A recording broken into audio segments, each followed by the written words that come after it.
Hey folks, so this is the third video of today, and I wanted to talk about my thoughts on sort of digital planning and digital document storage.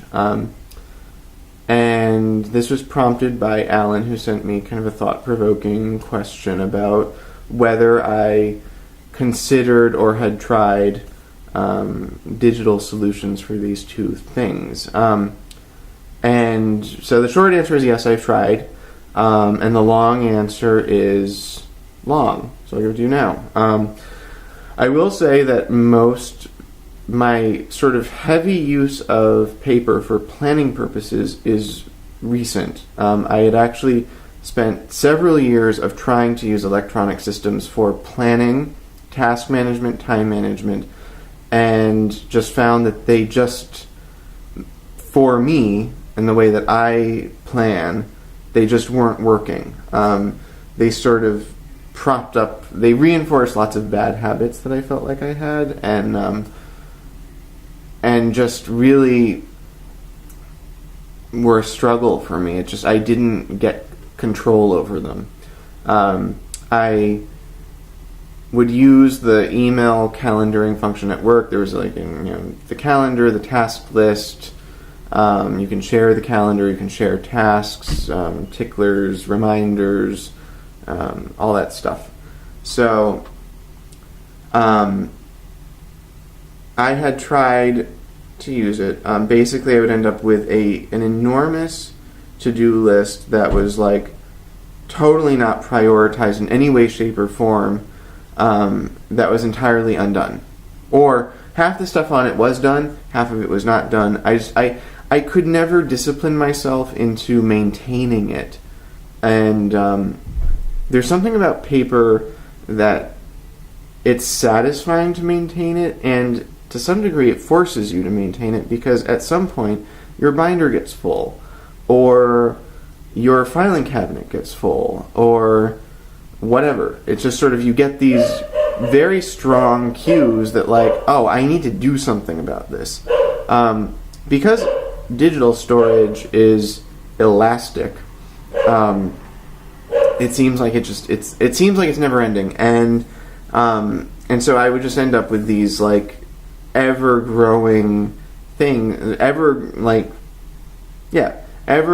files or folders that just had so much stuff.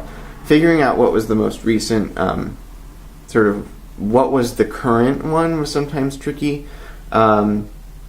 And getting your hands on the right one was also tricky. I think digital, whenever you're establishing any kind of a system requires a lot of forethought in terms of how are you going to organize it? What topical headings are you going to assign to things? What sort of file naming conventions are you going to use? Descriptive terms, or are you going to ascribe a restricted vocabulary of describing words that you're going to use consistently, or are you just going to use whatever comes to your mind at the time? Are you going to index it? I found with electronic stuff that I just never, the scope became so big because I ended up with so much stuff in it that I never was able to kind of get my head fully wrapped around how to organize all of it. And consequently, I just didn't use it. So that's sort of my background. I don't know if that makes sense, but I know that a lot of planner users who I communicate with, especially a lot of men, talk a lot about, when they like to use paper, but they see a lot of advantages to electronic, and when they're using one, they find themselves really pining for the other. And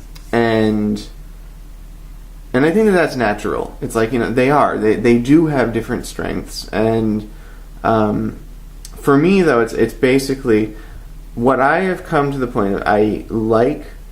I like digital document storage for sort of long-term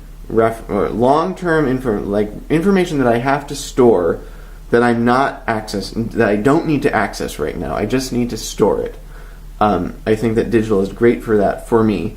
And the other thing that it's great for is anything that I'm working on with other people. I really like being able to throw stuff into,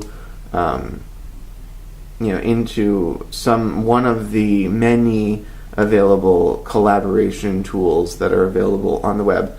At work we have a Confluence account that you can do all kinds of stuff with, and I can just throw my content up there. I can ask other people to take a look at it and edit it for whatever, to correct things.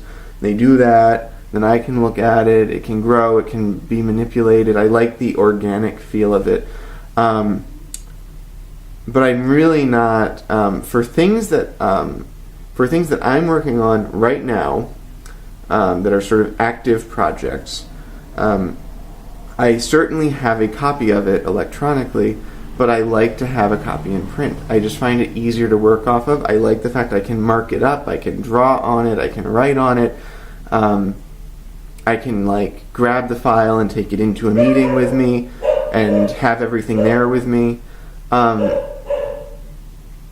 Some of my colleagues have tried to replicate that using digital storage and an iPad, but it still always seems like there's something a little bit more cumbersome about it. And much as I find the mobile phone that I carry around has a pretty nice calendar interface, but it just takes too many steps.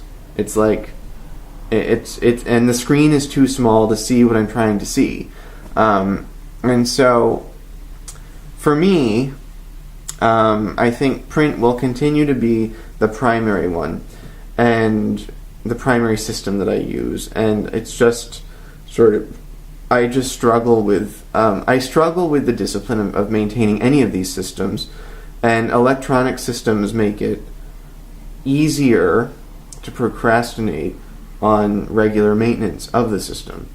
And once you stop maintaining it, the system just falls apart. So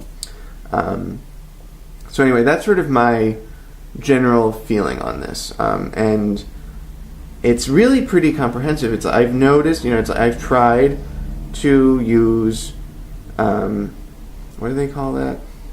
Online banking, credit cards, but I find I'm much better at managing my money when I use cash and a checkbook. I've tried using electronic scheduling and task lists, but I find I'm much better at maintaining them on paper. I'm much better at keeping easily retrievable records in paper. And to some degree, I think that there's this concept that that a digital document and a print document are the same, but there is something for me that's different about them, and that really just changes the way that I interact with them. It changes the way that I think about them, and I think that I really looked at digital is great for, and I use digital in limited capacities for things like recurring irregular calendar entries. Those are really complicated to keep track of. Something that happens every 3 weeks can be really easy to mess up in a paper planner, but in your Google Calendar, it's easy. Similarly, something that you intend to do that's really random that you might forget, it can be handy to put one of those ding reminders. Although I tend to miss the ding, so they're not necessarily that helpful. You have to hear the ding for the ding to be effective. But I think another thing for me is I spend a lot of my time trying to manage distractions, and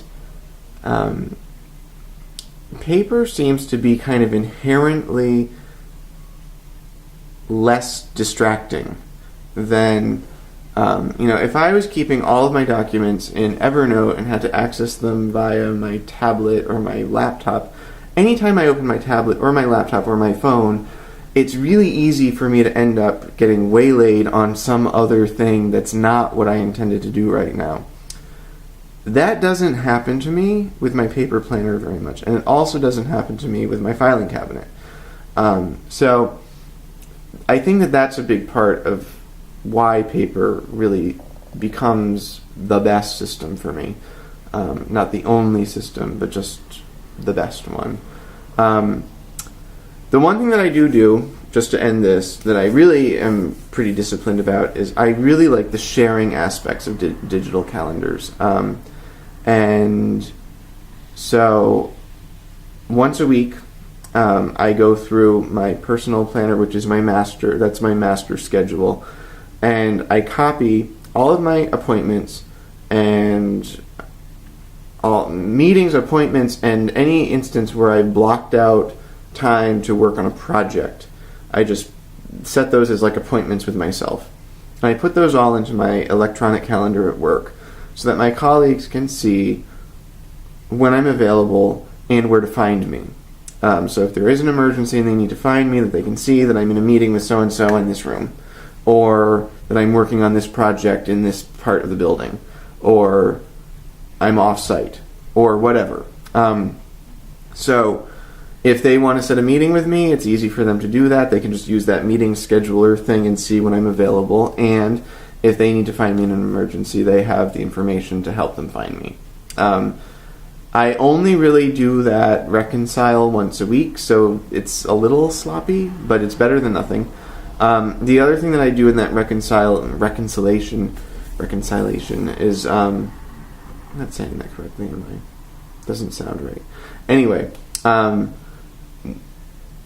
lot of recurring meetings are a problem. The way that the calendaring software that we use at work, when I get the notification that there's a meeting, it's not obvious from the invitation that it is a recurring entry.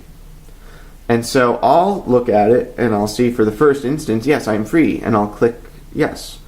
And then I don't realize that that meeting actually recurs every week for the rest of the fiscal year or something. So that's another thing that I catch when I do that, looking at my paper planner and the work electronic planner calendar side by side and get them all straightened out. I'll notice things like that, and then they get into my paper. Then I see it's a recurring entry, it gets into my paper planner, and I start to actually catch those things.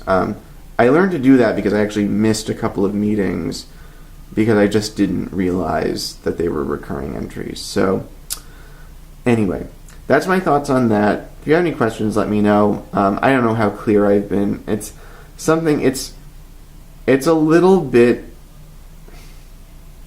it's very much a personal preference thing, and it's a little bit intangible, and it's a little bit difficult for me to explain.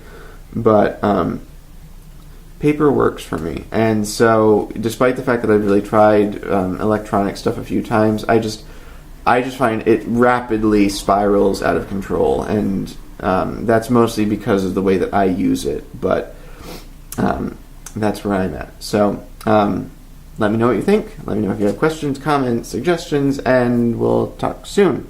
Thanks, guys. Bye-bye.